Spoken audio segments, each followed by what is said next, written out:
Hey. Welcome to another episode of Bottom of the Stream with Adam and Nick. My name is Adam. My name's Nick. Welcome back.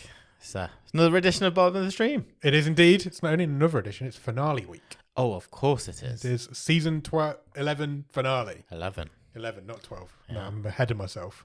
We're here for the final time this season. This week, as we are here every Monday to get you up to date with all the latest news. We are. Streaming and movies. And we'll be back on Thursday for our final episode of the movie show this season. The 25th movie of season 11. Yeah. Crazy. To finish off the stream table. Yeah. That's exciting. Yeah. British movie. Yeah, I feel like we've not done a British movie for a while. No, I don't think we have. No. Maybe it was that last rubbish British horror movie we did? With what was it? Where they were stuck in that house and they fell through the loft. Oh, the werewolf movie. Yeah. Yeah. Well, that might have been the last That British was last one we season, did. wasn't it? Yeah. I can't remember if we've done another one this season. We definitely did a couple of British movies last season because we did the undercover con artist spy thing. Of course, yeah. We did. Yeah. Never Play with the Dead. That's what we will be watching on Thursday. Yes. And you can find it on Netflix in the UK. You can. It's from 2002. Yeah. So, yeah, and our podcast that comes out on Thursday, the movie show, we'll be talking about that for a few hours. Not for a few hours, Jesus. A few minutes, maybe. 22 years old. 22 years old. 2002 is a long time ago. It is, isn't it? It's longer than you Yeah. think. Yeah. It's scary. Sure is. Cool. How are you anyway? I'm great, thank you. How are you? I'm loving my life. Yeah? Yeah, just life in general. January, though. Yeah, but You just have to deal with it, don't you? whatever. It won't last forever. Hopefully. It feels like it is. It feels like it's lasted forever. You know, I've still got my shorts on. True. January's going to happen. Just ride it out. Yeah, why not? And, we'll soon be barbecuing and all that stuff. Oh, I can't wait. I'm going to buy a new barbecue. Sure. Cool. That's my summer goal. I've got a whole new garden to Oh, you have? use. Yeah, I've still not seen your new garden. I need to... No, you've been to I've my been to the house but it several was occasions. at night time. Yeah, when it's dark. So I'll be, all... Have you got a new barbecue or are you getting a new barbecue? No, I have got an old barbecue. I don't even have any furniture. You need to sort that out. So that is on the list to actually try and get some garden furniture. I've got my eye. Have you seen these Blackstone grills, this new trend? Yes. I've got my eye on one of them. Okay. I think I might go for one of them this summer. Nice. Yeah. Because then you could do like pancakes and shit as well. Yeah, exactly. Be cool. Cool. You love a flat food, don't you? Flat food. I do love a flat food. That's a great point. Oh, to be honest, I'm not that big on pancakes. Right. Okay. Fine. Okay. Yeah. My whole family loves pancakes, like crepe pancakes. Yeah. And I'm not. I can take them or leave them. Yeah, I can take them or leave them as well. To be honest, I only really... They seem like a lot of effort for what I think they are. I prefer an American pancake, a fluffy pancake. Yeah. But I not that I have them very often. For what you get, it feels like you've gone to a lot of effort to get to that point. You know what I mean? To make a crepe. Yeah. Yeah, I guess. There's a lot of prep needed. Well, it feels like there is. There's not, but it feels like I'm doing a lot here. Yeah. Something that only really tastes nice if you cover it in chocolate or jam or whatever.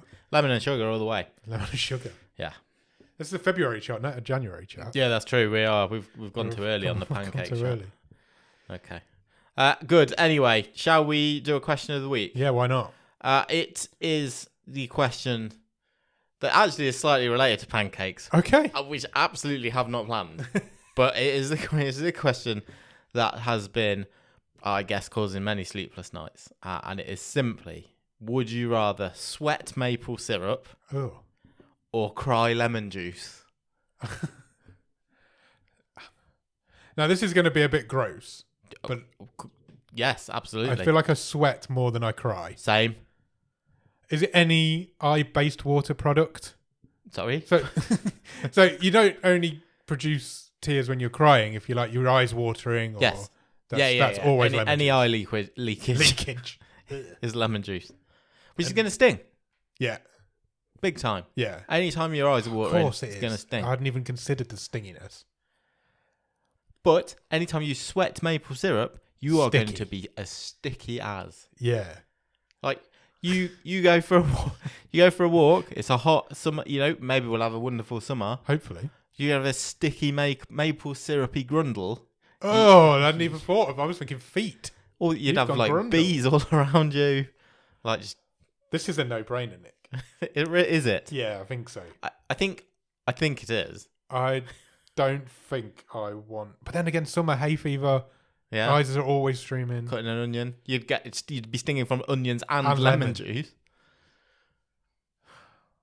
But it's still better than. What if you have a night sweat? Exactly. You're going to stick to your You're bed. literally rolling around in maple syrup. Ugh. Even a shower's going to be tough to get maple syrup off. You'd be in there for a long time, yeah. You'd be really. It's got to be. Away. It's got to be the lemon juice tears. Lemon juice tears sounds like a 90s ballad album from a female songwriter. I think it's like it feels like an Elton John album Yeah, from the it 80s does. or something. Lemon juice tears. We have to get some sort of AI to write that song for us. It's got to be the tears. I think so. Mapley syrupy feet in socks. It's not nice. Imagine if you're on holiday, you got your flip flops, and then when they're just flipping and flopping, and it's like all that like they wouldn't flip or like flop. They'd just be tendrils of maple syrup. They'd just be stuck to your feet. They wouldn't flip or flop. Yeah, they wouldn't lay in the swimming pool, would they? No. Or lie on the sunbeds. No. Your towels would be a mess. Be awful. It's got to be the lemon juice tears. Yeah. All day. Otherwise, you just. It's really difficult to put yourself in a no sweat environment in life. Unless you're Prince Andrew. Yeah, true. He doesn't sweat. Yeah. What is a nice liquid to sweat? Oof. I mean, I think anything other than actual sweat is just odd. Yeah. Isn't it? I mean, just water. Drinkable water. Dr. Pepper. Still going to go sticky. You could sweat Iron Brew. Yeah, you could. I was surprised you don't already. Yeah, me too, to be fair. Did I tell you about my Iron Brew story? I know about your Iron Brew I don't think I've said it on here, though, have no, I? You haven't, no. So, at the end of last year, Sainsbury's do like a Sainsbury's Wrapped. Yeah. Like Spotify Wrapped, where Sure. it tells you all the best products and stuff. I was the number one purchaser of Iron Brew in our town.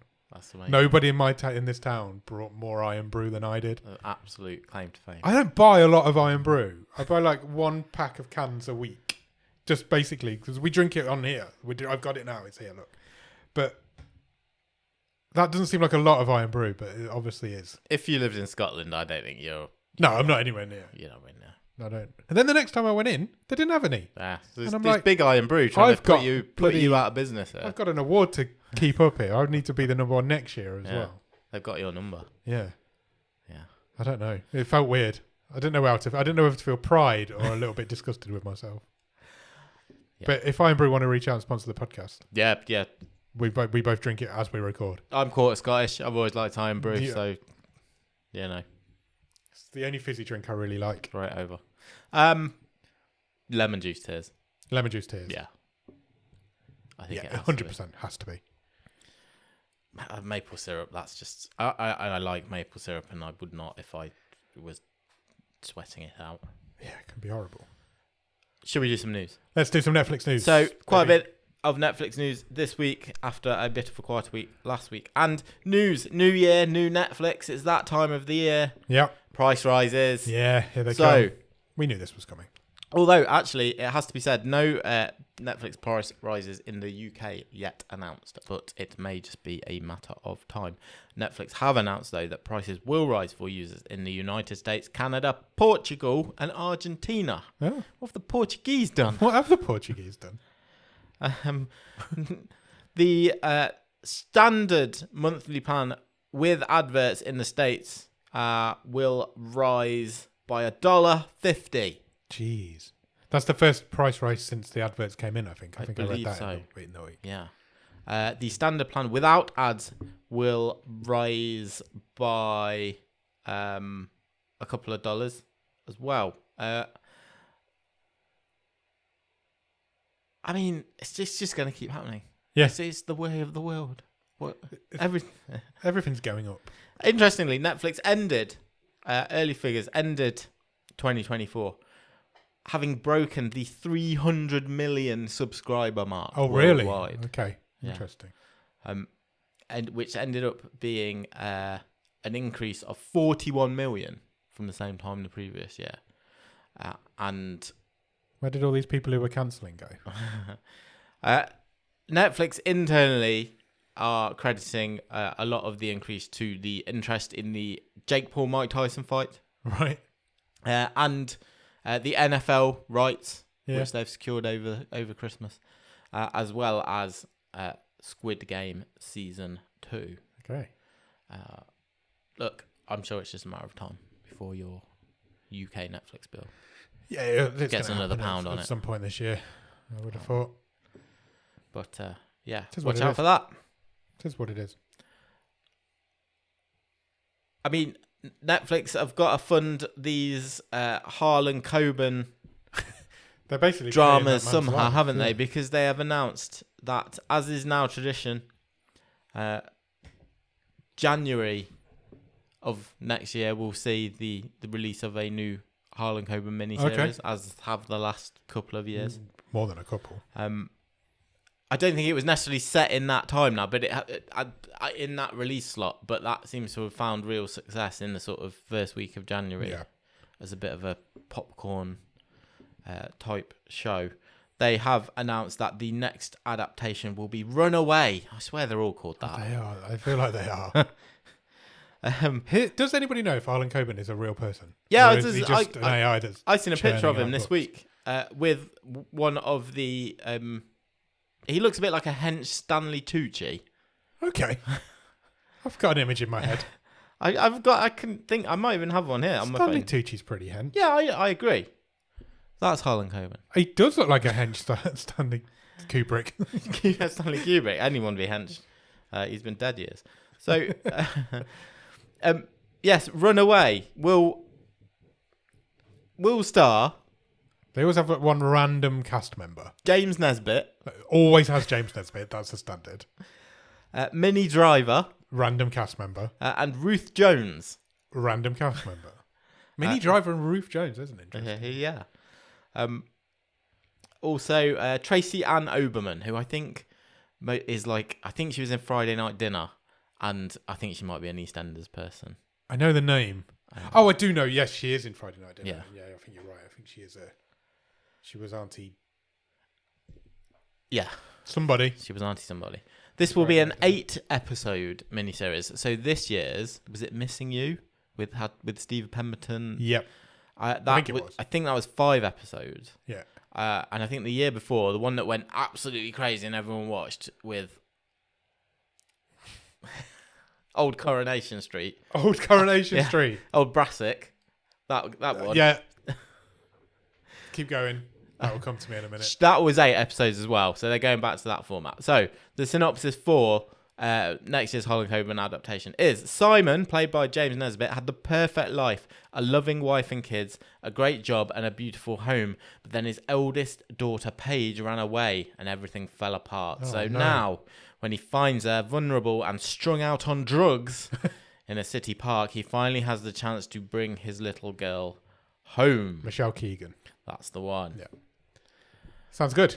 Well, it doesn't. It sounds like a Harlan Coben synopsis. Yeah. It's just an ITV drama with a bit more prestige. Have you ever watched any of them? I've seen bits of them because my wife has seen some of them. She said this year's one was not great. Really? Okay. Yeah. There was she's one got quite a... Sorry to talk No, rushly. that's fine. She's got quite a high threshold for Shit. just going along with, Yeah. I know what this is. Oh, I'm just going to enjoy it and turn my brain off. There was one right when it first started with Michael C. Hall in. It was, yeah. watched- That was a missing daughter one as It well. was, yes. I watched that one. I think I watched because I like him. Do not ask me what it was called. The Stranger, maybe? Missing Strangers or something. Something along those lines. Yeah, I did watch that one. But that's the only one I've seen, I think. Yeah. Okay. So Netflix has announced, we've talked about before, various Netflix experiences and even a restaurant popping up for short periods of time at various places across the world, really. Netflix have announced this week that they will be opening a new location for Netflix Bites, which is one of their sort of snack restaurants. You can also go and... It's, I guess, a bit like Netflix does Hard Rock Cafe. Yeah. It will open on February the 20th in residency at the MGM Grand in Las Vegas. Oh, okay. So, which implies it's going to be there a bit longer than just a pop-up. Yeah. So whether it's through the winter or into summer, but it will be there for a while. Netflix Bites will open on the casino floor, the MGM Grand in Las Vegas. On the casino floor? Yeah. They will serve breakfast, lunch, and dinner 7 days a week. And I have a few menu items. Nice. I'm up for this. I like food chat. To tell me if any of this floats your boat. Okay. Maybe you could try and guess just from the title, maybe what Do it. What the Let's food make is. a game out of this. So, on the menu, you could order 11's Feast. Eggos. It has waffles in it. I will give you a point. Crispy chicken and waffle sliders. Nice. They sound nice. Apparently perfect for foodies who love a little dimension hopping. Okay. I imagine maple syrup's involved in that. Yeah, it's got to be. She's going to sweat all over it. Yeah. Old Stranger Things sweat. I love how when we don't know people's names, we just like old and then whatever show they've been in. We just did Old Coronation Street. Now we're doing Old Stranger Things. A Bridgerton Regency tea. That's some like English, like afternoon tea type thing. Scones, cakes. Exactly right. Sandwiches. A lavish 3-tiered tea service with finger sandwiches. I don't like fingers that much. I don't think I've ever eaten a finger. A fish finger, maybe. Scones and pastries. This says coming straight from the ton. What does that mean? Bridgerton. Short for Bridgerton. Bridgerton, because we need to shorten that. The ton is horrible. No, thank you. La Casa del Sangria. The House of Sangria. Sangria? Yeah, absolutely. It's a Spanish-style cocktail with gold-dusted mint leaves. Oh, what's that from? Served in a lockbox that will have guests solving a puzzle, challenging even the sharpest of the money heist crew. Oh, it's money heist. So you pay for it. And you've got a puzzle to get it. Yeah. Okay. Why have I ordered this would be the puzzle. You can't guess this because it is in the title. The Too Hot to Handle Bloody Mary. That's a Bloody Mary. A cocktail so spicy it comes with its own pot holder in case guests can't handle the heat. Pot holder? Yeah. What's a pot holder? I guess it means the glass is in a... I don't know. That's a gimmick. Yeah. The Eggos sound nice. Chicken and waffles. Sure. I mean, it's a combination you can't go wrong with, is it? Yeah. Josh Simon, who is Vice President of Consumer Products for Netflix, says that with Netflix Bites Vegas, we're taking fan favourite shows from the screen to the table and turning them into a culinary adventure. So, anyone happens to pop into Las Vegas and let us know, see what you think. Yeah. I'd like to go back to Las Vegas.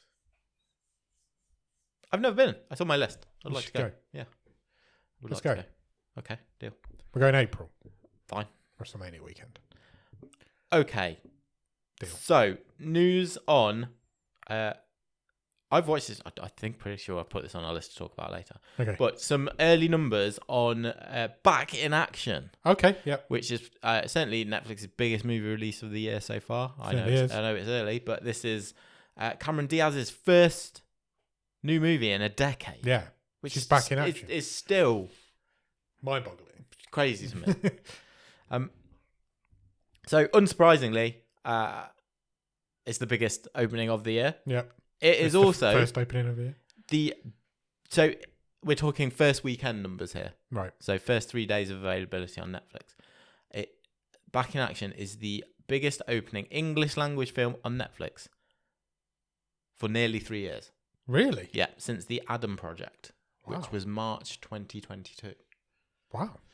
It did 46.8 million views over its first weekend. Good numbers. Yeah. Which is really impressive. I will talk a bit about it later on because I have watched it. Okay, I'll be interested in your thoughts because I know a few people have watched it and have not been too favourable on it. Okay. So it'd be interesting to see what your thoughts on it were. Cool. Today, as we speak, actually, it will be interesting to see if we are back next week reporting on not a movie, but The Night Agent returns. Of course. Today on Netflix. Today, is it? Yes, which for season 2, which was I would say sleeper hit, but it was monstrous. Nobody expected it to be. Yeah. But it was. Absolute monstrous first season it did in terms of numbers. So we'll see if it can carry that through. I didn't know that was back. That's cool. Yes, it is. Good. So I think we have just one more piece of Netflix news. Okay. And it's good. It's a bit sad. Oh. Because a quite beloved Netflix star has unfortunately passed away. Oh no. And we are talking about Auntie, the dog from Afterlife. Oh no way. Yeah. Oh. He played Ricky Gervais's dog Brandy. Oh. At the age of 13. Good doggo. That's no age. I don't know. Is that a good age for a dog? I think it's average. I'm not a dog person. This good dog had an amazing career. Really? Yeah, I've like on its a IMDb? really good IMDb entry. Really? Yeah. Okay. So obviously, Ricky Gervais himself tweeted that he was. This is sad news. Auntie was a beautiful soul. We hit it off straight away, and she helped make Afterlife my favourite filming experience of all time. I'm so glad that I got to tell her 100 times a day that she was a very good girl. She was born in 2011, and her parents were both in The Dark Knight Rises. No way. Yeah, they were part of Bane's. Oh yeah, he had those hench dogs. Hench dogs. That was her parents. Oh, okay. And she visited them on set when she was only 10 weeks old. Oh. So, born up into the movie industry. Nepotism. Yeah, again. exactly. Her first acting role was alongside Tom Cruise in Edge of Tomorrow. No way. Yeah. Starred with Michael Fassbender in Trespass Against Us, with George Clooney in The Midnight Sky. I've seen that. Yeah. And he then recast her in The Boys in the Boat a couple of years ago. Yeah. So good friends with George Clooney. Also in ITV's Doc Martin. Okay, Martin Clunes. Not quite George Clooney, but... And 8 out of 10 Cats does Countdown. What? Yeah, apparently so. Her final role was in an episode last year of Midsummer Murders, playing a retired police dog who detained the murderer. And then retired, last year. What a good doggo. Yeah. What a properly, good career. Yeah. With George Clooney, Tom Cruise, Ricky Gervais. Yeah. Martin Clunes. Yeah. Crazy. Yeah. And Tom Hardy. Yeah. Crazy. Did she leave a legacy? Have we got offspring? I don't have that information, I'm afraid. I don't know if she'd have had the time. Doesn't sound like it. Okay. Should we... That's sad. I don't know if I can top that for the rest of the news, but we should probably talk about the Oscars. Yes, we probably should. Far less important. But, the nominations for the Oscars came out today. Yes. And I guess headlines is that, again, great news for Netflix. So Emilia Perez has broken the Oscar record as the most number of nominations ever for a non-English language movie. Yes. 13 nominations. It's crazy. Yeah. Most nominations this year. Yes. 13 nominations for that. The Brutalist and Wicked both had 10. They were the next closest. We'll run through a few of them. So, it is quite similar to some of the other award ceremonies, but that's what happens. They always go last, don't they? Best Picture: Anora, The Brutalist, A Complete Unknown, Conclave, Dune Part 2, Emilia Perez, I'm Still Here, Nickel Boys, The Substance, and Wicked. I think Nickel Boys was the one nobody was expecting, wasn't it? That's come out of nowhere. Now, interestingly, the Oscars have made a change this year, so they have gone back to... So, a few years ago, they expanded the number of nominees in pretty much all the categories. So, from what I've just read out, that expanded list is still in place for Best Picture. But for the acting nominations, they've gone back down to the famous 5. Yeah. So we've only got 5 nominees in each category. So actually, some of the sort of roles that have been nominated in things like BAFTAs, Golden Globes, they've missed out. Haven't got through here. So, for example, Hugh Grant has no nomination for his work in Heretic, where obviously he's quite heavily nominated. Daniel elsewhere. Craig was the big one as well, wasn't it? That Yes. he was expecting a nomination. Yes. Not that he wasn't, but He might have been. people were expecting he would get. So the nominees for the Best Actor Oscar are Adrian Brody for The Brutalist, Timothée Chalamet for A Complete Unknown, Coleman Domingo in Sing Sing, Ralph Fiennes in Conclave, and Sebastian Stan in The Apprentice. I've seen 2 of those movies since we last spoke on this podcast, Okay. so I will talk about those later. For Best Actress, Cynthia Erivo for Wicked, Carla Sofia Gasson for Emilia Perez, Mikey Madison in Honora, Demi Moore in The Substance, and Fernanda Torres in I'm Still Here. Fernando Torres? Can Demi Moore bring it home I think so. for a horror movie? I think she'll win it. That's my prediction. People like a story, don't they, these Yeah. voters, and that would appear to be the story. Yeah. She's a shoe-in for me. Best Supporting Actor nominations are Yura Borisov for Honora, Kieran Culkin for A Real Pain, Edward Norton for A Complete Unknown, Guy Pearce for The Brutalist, and Jeremy Strong for The Apprentice. Best Supporting Actress nominations are Monica Barbaro for A Complete Unknown, Ariana Grande in Wicked, Felicity Jones in The Brutalist. My page is just refreshing. Isabella Rossellini in Conclave and Zoe Saldana in Emilia Perez. I was reading there's been a bit of controversy about the supporting actress nominations this year because a lot of the supporting actresses have more screen time Right. as a percentage of the film than the actresses Okay. do. So there's been a bit of a why are they being nominated as supported when they're on screen for longer than the main lead actors. So it's I think maybe supporting actress maybe needs, or supporting roles need redefining maybe. You always get or renaming. You do get an outlier though, don't you? I mean, look, the famous one is always Anthony Hopkins, isn't he, for Silence of the Lambs? What his screen time is famously like 8 minutes or something like that. I think it was Zoe Saldana. I think she's on screen for 70% of the film. Right. But the lead character is obviously the name of the film's named after the lead character who's on screen less than Zoe Saldana is. I think that's what I was reading earlier. Interesting. Yeah. Kieran Culkin was another one as well. I think he's on screen less than some of his supporting actors. Maybe supporting needs redefining or renaming in a way. Yeah, I'm not sure how. No, I don't know how you'd do it. You would do that. That's up to bigger brains than me. Sure. Just coming up with an idea. Best directors, we'll do that. Yep. Best directing, sorry.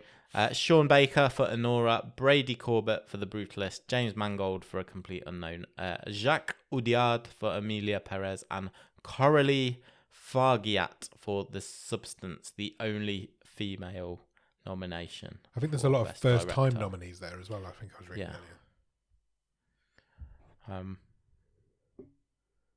We'll do some prediction game as we come up towards the Oscars. We will do something like that. Does Does it feel a bit more open this year? Yeah, I think so. I don't think it's Than as maybe clear last cut. year? I think Generally? I think there's a few that you could probably say, yeah, you'll definitely get it. But other than that, I think Demi Moore's a shoo-in. But then Cynthia Erivo's going to give her a good fight, I would think. Yeah. So who knows? Yeah. Tough one. Yeah, it is. Okay. Fresh off the success of Nosferatu, Yes. director Robert Eggers has already lined up his next project. Okay. So he is going to tackle another classic monster. I was just going to say, is it going to be another classic monster movie? And there we go. As he is getting ready to start work on a werewolf thriller Okay. called Werewolf. That's what it's called. Yeah. Original. I like it. He will. He has co-written it, and it already has a release date penciled in for Christmas Day 2026. Okay. So it will be 2 years to the day after Nosferatu. He's tying up the Christmas Day market. He is. I'm going to see Nosferatu this weekend, so I'll talk about that on next week's show. Cool. Good. He's reteaming with the same writing partner with whom he wrote The Northman. Okay. Which was a couple of movies ago, because he did The Lighthouse as well. He did, yeah. Did you do The Vivitch as well? Was that? Yes. Yeah, that was him. It is said, according to The Hollywood Reporter, that the script for Werewolf is the story set in the 13th century England, and the script features dialogue true to the time period. Oh, okay. and We've done that before as well. has translations and annotations for those uninitiated in ye olde English. This is what worries me about him. I think he's a bit arty-farty. Why do that? He did it with the Vavitch as well. That's all in oldie English. The Hollywood Reporter also adds that initial plans were to shoot the feature in black and white, although that appears to be no longer Yeah, he loves the that case. as well, doesn't he? I don't know. I'll report back on what I think of Nosferatu. Yeah, I'm interested to see that, I've got to say. Okay, good. Some updates on. Can you remember? I think it's quite a while ago now.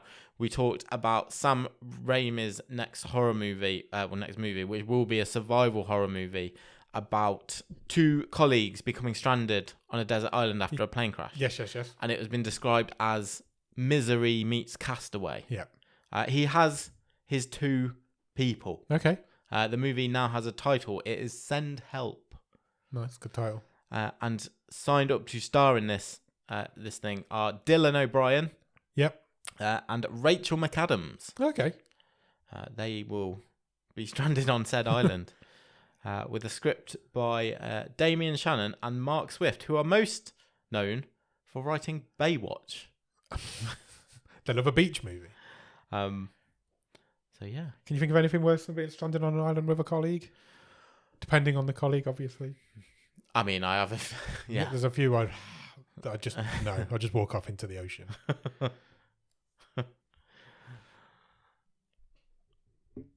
It always, that sort of thing always reminds me of a quote, and I do apologise because I have no idea where it originated from. Right.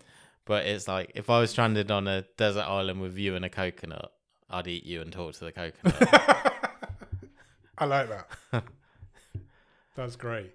We need to find out who did that. Yeah, I need to give that some credit. I'll find out. Maybe I'll put it in the notes. I'll Google it while you keep talking. Okay. But that feels like, I know that's a sort of, cool elevator pitch. Yeah. But it's enough to get me interested. Yeah. If you're going, Misery meets Castaway, one of them's a psycho, they're going to send each other crazy. Yeah. And Sam Raimi's doing it, so it's going to get weird. Yeah. I'm up for it. I'm up for it as well. Good. That hasn't brought anything up, but maybe it's not a fame. Maybe you can take credit for it. No, definitely not. I've heard it somewhere. Shall we talk about the best Gosling, Ryan Gosling? Okay. So second best Gosling. So I think we have to take this with a pinch of salt. Okay. Because it surrounds the subject of a Star Wars movie. Right. Yeah. And there's millions. Say no more. So many times over since the last proper Star Wars movie, has it been announced that someone's doing a Star Wars movie, and then it never comes to fruition. Happens. But the Hollywood Reporter again this week is reporting that seemingly out of nowhere, Ryan Gosling is circling a standalone Star Wars movie. Really? It feels like that would be a real coup. Yeah. For the Star Wars universe. Does he fit? I don't know. It doesn't feel like a good fit for a Star Wars movie. Also, interestingly, is that there is a director attached to this, and it's busy man Sean Levy. So obviously fresh off Deadpool and Wolverine. Yeah. And hugely involved in Stranger Things and most things Ryan Reynolds has done in the last 10 years. Yeah. He has apparently been working on a script for this for over a year. But this is gathering pace because Disney likes the script and Gosling's got a whiff of it as well. Interestingly, though, it is it's gathering so much pace that it seems to have overtaken a movie we talked about a few weeks ago, which Sean Levy was set to direct. Yeah. Which was the Hugh Jackman, Ryan Reynolds starring boy band. I knew we'd mentioned him. Boy band movie. I knew we'd mentioned him about something else. Okay. Because apparently Ryan Gosling potentially getting on board with this Star Wars movie has sent it into hyperspace. Are we sure it's Ryan Gosling and not Ryan Reynolds? Yes. Okay. Yes, 100%. Apparently, all we know is that it is potentially a standalone movie unrelated to the sort of Skywalkers and right. Chewbacca's. Just set in the same world. Yeah. Okay. But then I guess Ryan Gosling's of that age, you know. Yeah. He's probably a massive Star Wars fan, and Yeah. if there's maybe he just wants to do a Star Wars movie. It's not. I know there have been big names in Star Wars, but to go and like that's one of the, if not the most famous actor in the world at the minute. Yeah. And drop him in a Star Wars movie. I don't think it fits. I can't see it. You know what I mean? I can't visualize it. Yeah. I believe it when I see it. We'll see if it happens. Okay. Scream 7 news. Okay. Joel McHale has joined the cast. I saw this. He will play Sidney Prescott's husband. Yeah. In Scream 7. Nev Campbell also returning. She wasn't in 6, was she? She was not in 6. She has been paid what she asked for, and she's returning for 7. Oh, I mean, her bargaining was definitely helped by the fact that the previous 2 leads both dropped out, didn't they? Yeah. Yeah. Jenna Ortega and the other one who was a bit, yes. Can I make a prediction? Questionable political views. Yes. He will either die in the opening credits. Yes. Or he will be the killer. Yeah. I think it's absolutely fair. I mean, he's busy. Or both. Yeah, maybe both. Maybe both. He is busy. So he currently, I didn't realise this, he currently stars in and executive produce the sitcom on Fox, Animal Control, which is currently in its 3rd season. Okay, never heard of it. I don't think it's on over here. He's got a guest starring role, which I did know about, in The Bear. Okay. He has also signed up for a role in the 3rd season of Yellow Jackets, which starts this month. And he has to find some time to reprise his role of Jeff Winger in the Community movie. That we seem to be talking about forever. Which may happen at some point soon. Which he has also actually managed to nab a executive producer role on. Okay. Well, that doesn't surprise me. Yeah. That's how you get to get everyone that's back. how you get a cast back. Busy man, yeah. Yeah. Scream 7, you excited about that? Yep. Okay. They can just Scream's that franchise now, same as Saw. They just keep making them, and I don't care. Sure. Just do what you want with them. Okay. I've got my original trilogy. I'm happy with that. See what you want with the rest. Fine. And I've loved both of those trilogies. Both of those franchises, I love them. But they've transcended the point now where I care if they're any good or not. I just enjoy watching them. Kevin Williamson was directing this one. He is. The script writer. Yeah, he's coming back. The first 3? 3? Yeah. The Scream 6 was fine. I've not seen 6. Scream 6 was... It's on Netflix now. Yeah, it is, yeah. I noticed that the other day. And then the final piece of news for this week, and again, another sad piece of news, and I don't want us to sound like we've missed this, because this piece of news literally broke as I got home last week from recording. I think I texted you, and I don't think you'd even got home. No, I don't think I had. Last week was the worst week in history on this podcast. It's a fact. Everything that could have gone wrong last week went wrong. And then that happened to top it all off at the end. So it seems like we're very late on this. We're not. Well, we are, but we are because of bad timing. Because it was this news was announced. I must have been as we were recording last week's movie show. I read it as you walked out the door. And that is the sad news that I think we can say legendary filmmaker, director David Lynch passed away at the age of 78. Twin Peaks, Blue Velvet, Mulholland Drive, Need to Go On. He was in a movie on this show. He was, yeah. The Disappearance at Clifton Hill. Wasn't that David Cronenberg? I thought it was no. Have I made? I think it was. I think that was Cronenberg. I don't know. I need to. I was thinking it as well, check. but I think it was Cronenberg. You may be right. Anyway, yeah, 78. Yeah, older than I thought because he didn't look it. He always kind of had that shock of hair, didn't he? And yeah, I agree. It was Cronenberg. Oh, okay. I my apologies. I agree. I was kind of surprised. He was that old. Yeah, also the 80s version of Dune. Yes, that was him as well. He did that thing with a monkey not long ago. Oh yes. What was that? Yeah. I remember watching that. The short movie. Yeah.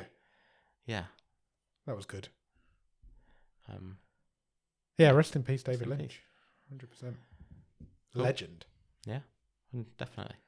We say it gets said a lot around this industry, but I think that's fair. Yeah. That's all the news. Excellent. Have you watched anything good at the top of the stream? I've watched a couple of movies. What have you been watching? We'll start with Back in Action. Okay. The aforementioned Cameron Diaz, Jamie Foxx movie. Let's do it. Glenn Close is in it. Jamie Demetriou is in it. Okay. He might be one of the best bits in it, actually. That doesn't This surprise me. is this a bad movie? I don't think you would say it's a bad movie. Okay. It's a background movie. Right. Saturday Night Pizza and a Magnum. I don't know if it's even that. Like, Right, if okay. you dropped off for a bit, I don't think you'd miss anything. Right. And it's a real sort of tried, tested. I feel like we've seen this concept or slight differences to this concept so many times. So it is a husband and wife who Yep. are super spies. Yeah. They fall in love in their job. Cameron Diaz finds out that she's pregnant. They decide to retire from the super spy life. And then 15 years later, 2 teenage kids, they are, through very complicated reasons, dragged back into that world. Okay. And there's all the jokes about their kids thinking they're lame when in reality they're super spies who can beat anyone up. And they have to chase a thing round the world to keep it out from falling into the wrong hands. And who can they trust from their past lives? Okay. It's got some good action set pieces, but it's join the dot stuff. It's paint by numbers stuff. What? My big question about this film is, why is this the script that's enticed her back? Yeah. What? So- She must have been sent hundreds of scripts. So something I heard is that she has a very good relationship with Jamie Foxx. Right. So they are good friends. That's fine.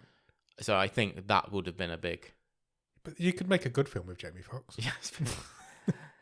And there's been quite a bit in the media the last few weeks about this sort of Netflix producing background stuff. Don't make it too. Well, they call it second screen viewing, don't Exactly. they? They expect you to watch a movie through your phone into the screen. And this is like There's the lots of biggest second budget screen viewing. example of that. Is it bad? No. Is it a waste of the people who are in it? Yes. Yeah. Because Glenn Close is in it. Andrew Scott's in it. Yeah. Jamie Demetriou Could have been better than it was. Yeah. I found the whole. They're all good actors. Cameron Diaz is a good actor. Jamie Foxx is a good actor. I find the whole second screen viewing thing really fascinating. I was reading about it not long ago, and it's a really interesting thing that Netflix. It's intentional. Yeah. They know that you're going to watch this while you're doing something else on your phone, and I find that really interesting that they're not trying to grab you in. Yeah. They don't care as long as you've got Netflix on. If it's in the background or the foreground, they don't care. Yeah. No, I find that really interesting.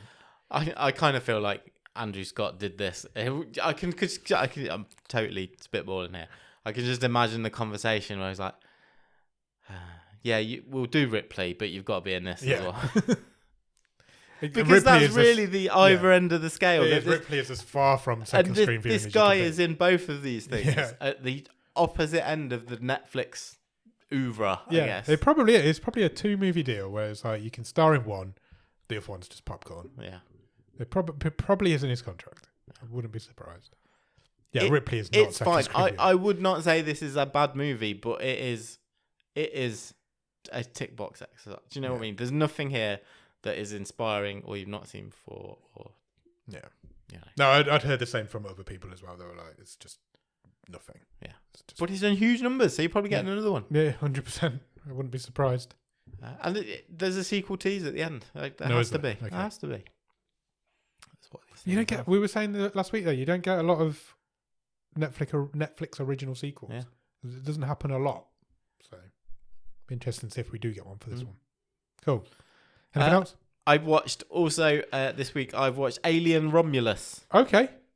I think that has arrived on Disney Plus over here. Yes. I mean, look. I'm going to say something similar.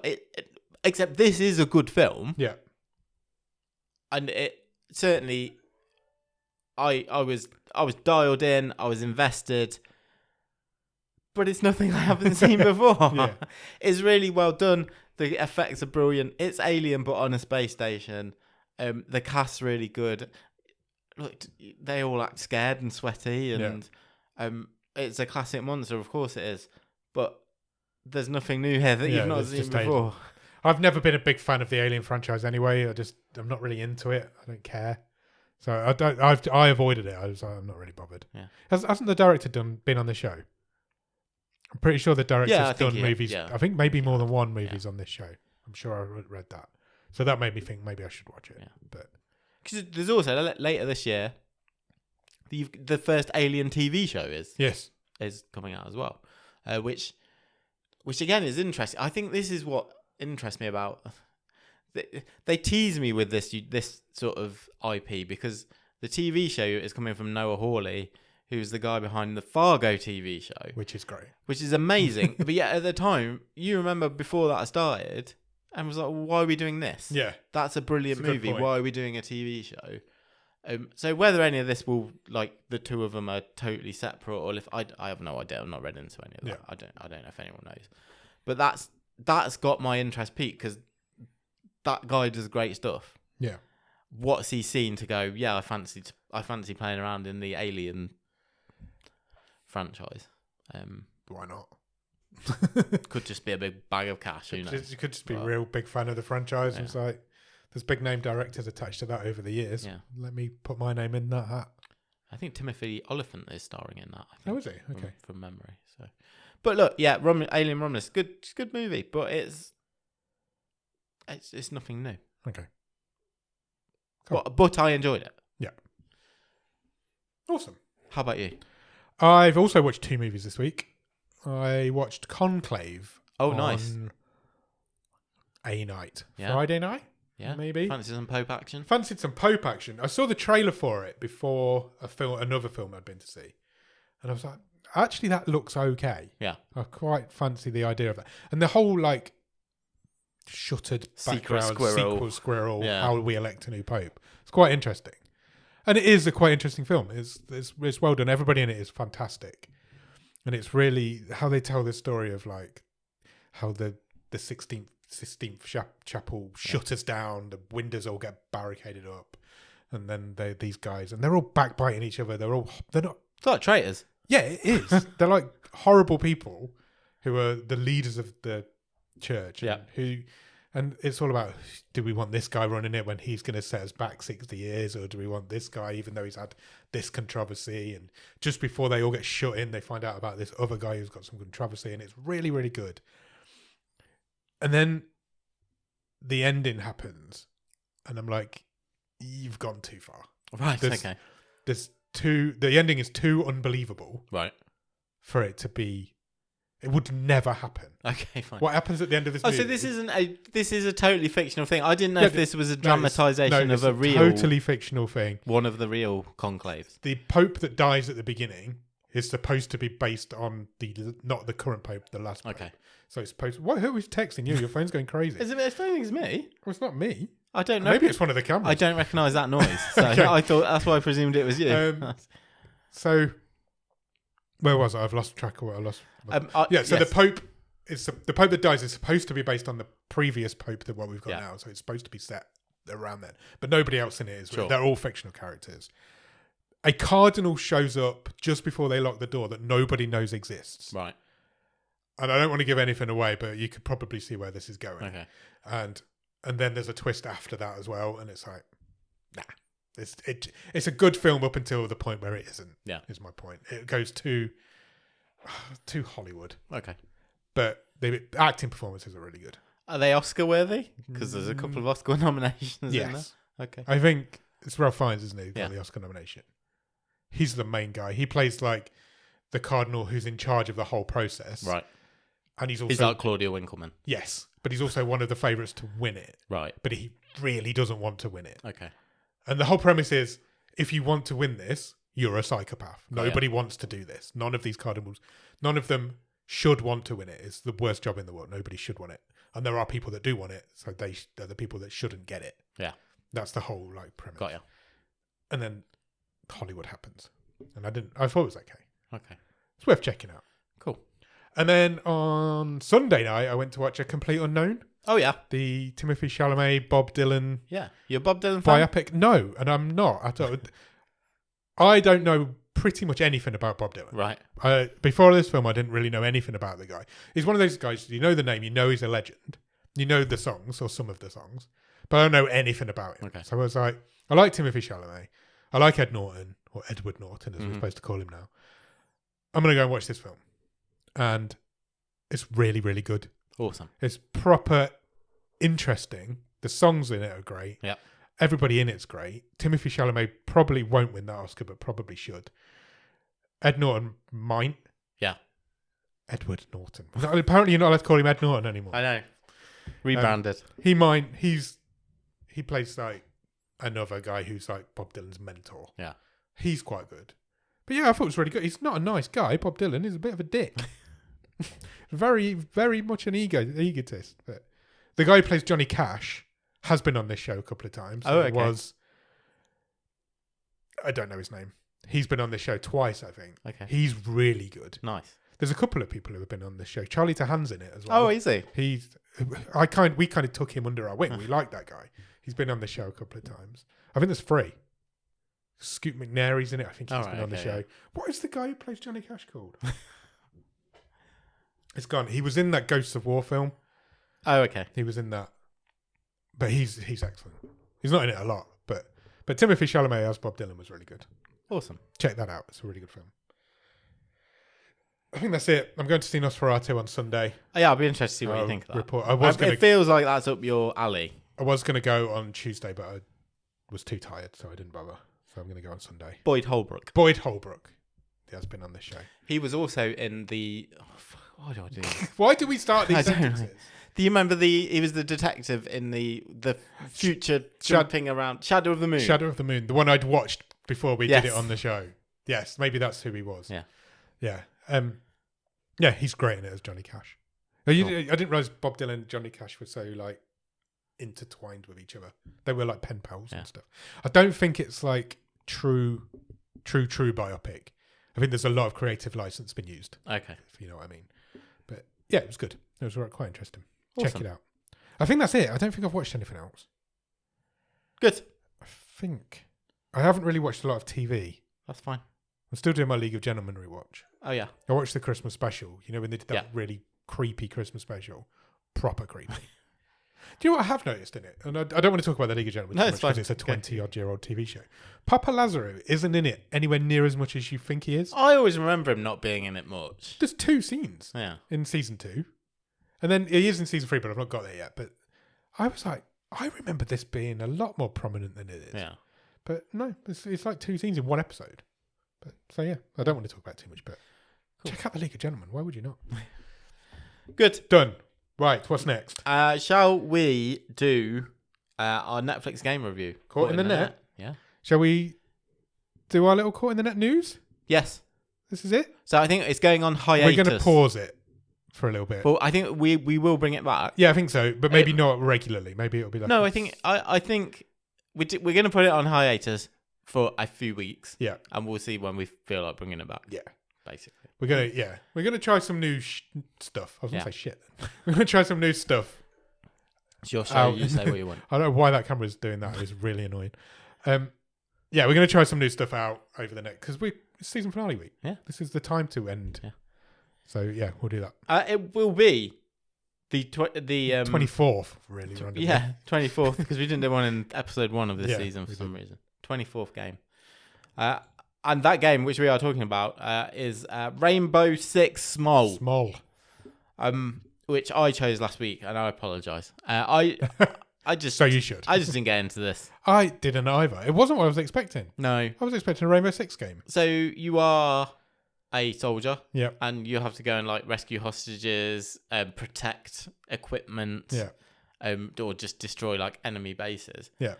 But everyone's like a bit cute, and little, and it reminded me a lot of that Slay Away Camp game. Was a bit it's like a similar art style to that. Yeah. I was expecting first-person shooter, and it isn't that. It's like a top-down, and you have to be cartoon game. You have to be a bit like tactical. Of like you get some grenades which like enable you to see in the dark, so you can see walls, like the squares you're moving onto and stuff.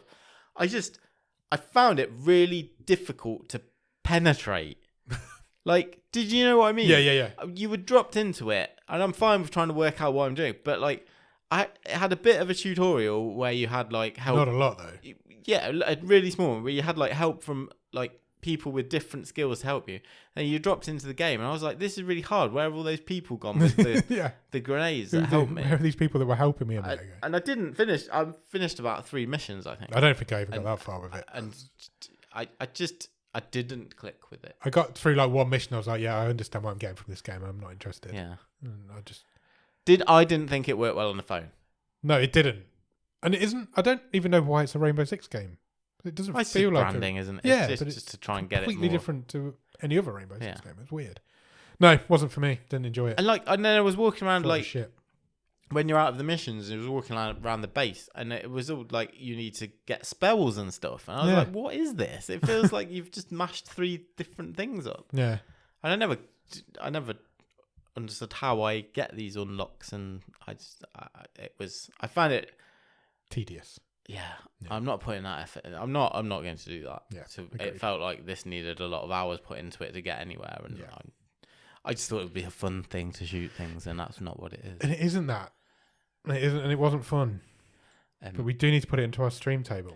So, I mean, you can start because I have the casting vote on it. Okay. Do you want me to read through the stream table? Because this will be the finale, or shall we put it in? Let's put it in, and then we will read through how it has finished. Okay, I think it goes at number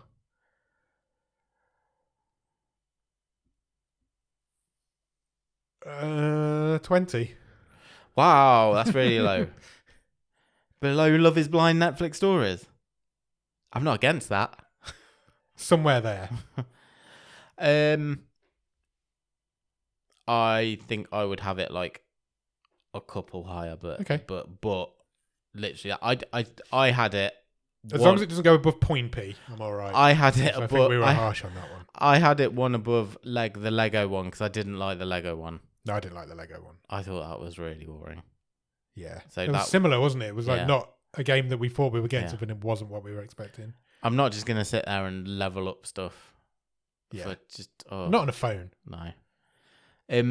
18th, just below point P. I'm all right with that. I think we were quite harsh on point P. I didn't like that either. I know you didn't.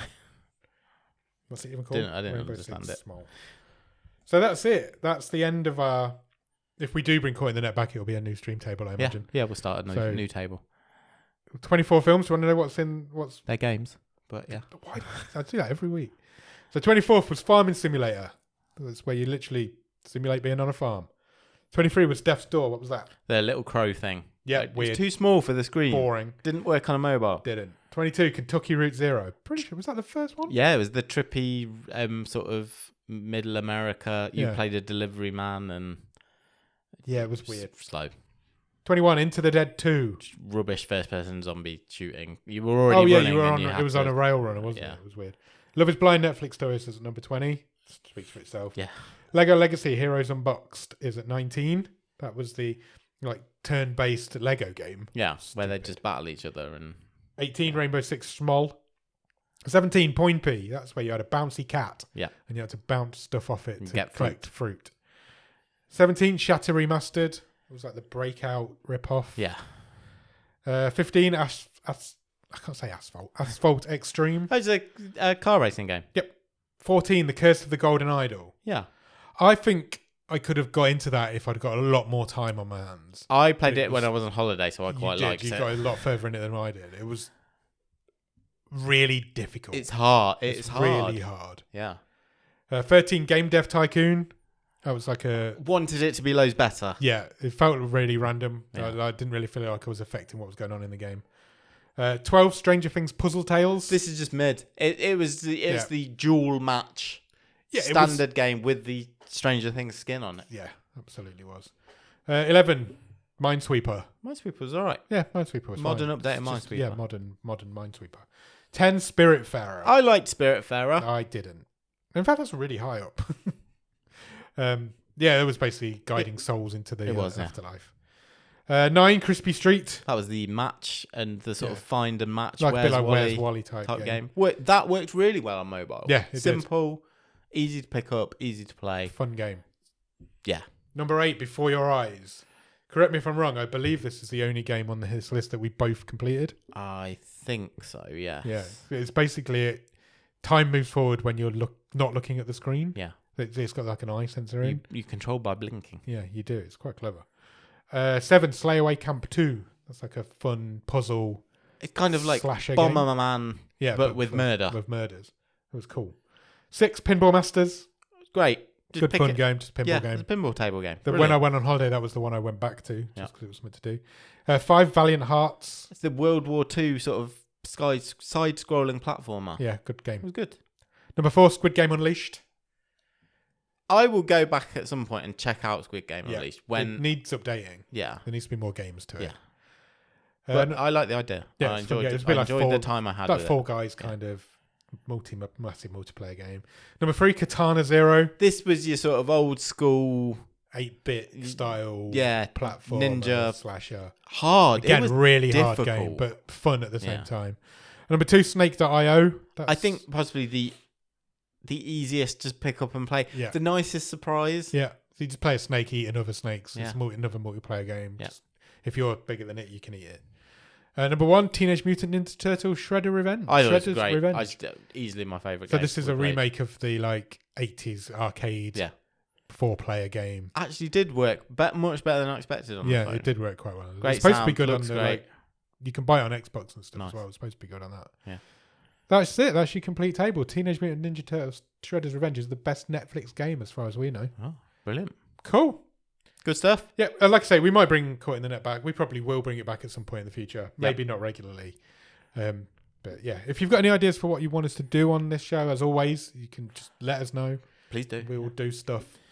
I think that's it. I think we've pretty much finished our show here. We have. So just another reminder, I guess, come back on Thursday as we close out season 11 of Bottom of the Stream. Yeah, you'll find it on any good podcast apps. We're talking about Never Play with the Dead. Yeah, the 25th and final movie. We will complete the stream table. We will indeed. Exciting. Can't wait. Let's go off and do that now. Cheers. Bye.